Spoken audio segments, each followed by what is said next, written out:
Hey guys, welcome back to my channel. Welcome back to another video, and today I'm going to be reviewing The Tiger's Daughter by Kay Arsenault Rivera. And first, I have to preface this review just by saying I apologize for any future ignorance of culture in this video. This book does have reviews kind of saying how it doesn't, I guess, speak entirely well of the culture it's trying to represent. So anything that I say that is clearly incorrect or maybe even insensitive or seems generalizing, I do apologize for my ignorance. Not in a bad way, but it literally is ignorance. I just don't know better.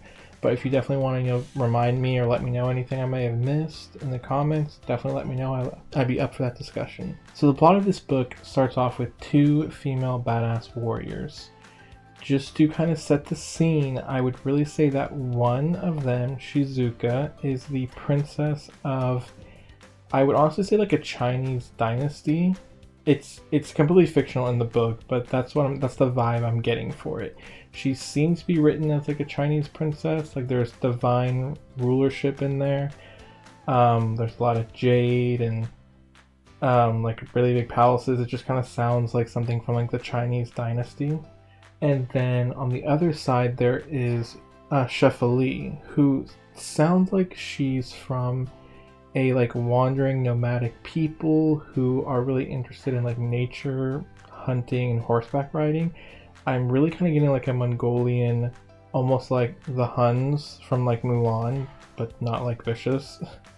That's just for people who don't know a lot about the story already. That's like the best how I can kind of set the scene. So the story is primarily set as a letter written from Shefali to Shizuka, and she's basically kind of recounting their journey to her, and she's kind of recounting the journey to Shizuka, like their life and how they got to where they are now.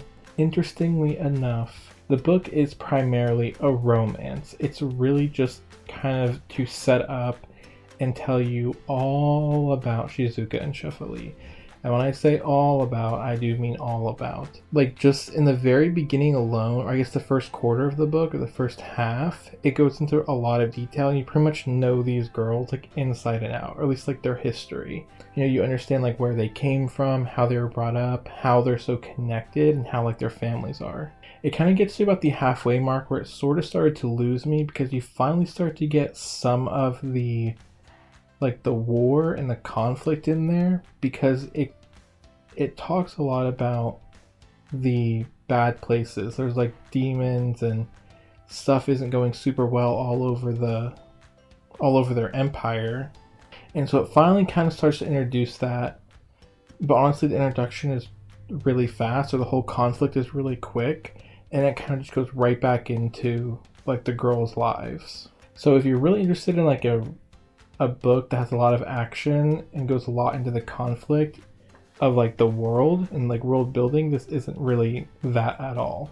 So what I end up really liking about the book is, I would say, to kind of give some reference and to kind of help you understand if you think you may like it, if you played any of like the Dynasty Warriors games or know about the Romance of the Three Kingdoms, I would say the romance is most associated with something like that, where it's kind of like an epic romance.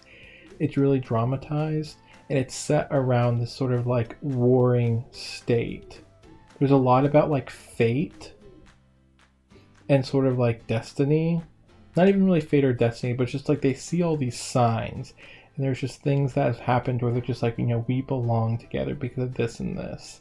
I would actually say if you're a big fan of romances, and especially contemporary romances, something that seems like a more realistic build-up and a more realistic connection, you may actually not like this. But I really liked this book actually a lot by the end of it. I think the way it brings a little bit of mysticism. There's like a little bit of magic and mythology to it that I ended up actually really enjoying. And I'll try not to do spoilers, but towards the end, the way it actually starts setting up the characters, it actually creates what sounds like this really epic, interesting adventure, but it's at the very end of the book. And you can see how she actually could probably solve it. Not that you could see the whole adventure, but that she could actually solve the story. And this is actually probably the first time where I read a book where I was thinking, I actually really hope they don't resolve this issue and that there's a sequel, because I really want to know like what's happening. Just like in literally 2 paragraphs, she created like this whole idea of a story that I really wanted to hear. And she actually does still resolve the book, but we don't get that story. And again, this is before I even knew that there was a sequel. So I guess heads up there, there is a sequel, so I really had nothing to worry about. So it's actually interesting because this book could be a one-off. Like if you just wanted to read it and be done and you're happy with their relationship, then it's fine. But if you want to know more about what happens to them, then you can pick up the second book. And I'm actually kind of excited for it because what I think I like more is not necessarily their relationship together. Like I like that they're together, but I really like each character. So I really like each of their journeys and what they can bring to the table. And so I'm really interested in reading the second book because I've already looked up the synopsis for it. And it does seem like most of it is them not together, but it's like them doing their own thing and, you know, going through their own issues. So overall, I actually gave this book 5 stars. By the end of it, I really liked it. It's probably one of the first books where like I gave 5 stars and I'm not just like, oh wow, this is so amazing, like everyone has to love this. I definitely recommend it to everyone. I can definitely see why people wouldn't like it and why they wouldn't rate it so highly. I think just to sort of end the review, I wanted to point out a couple of more things here and there.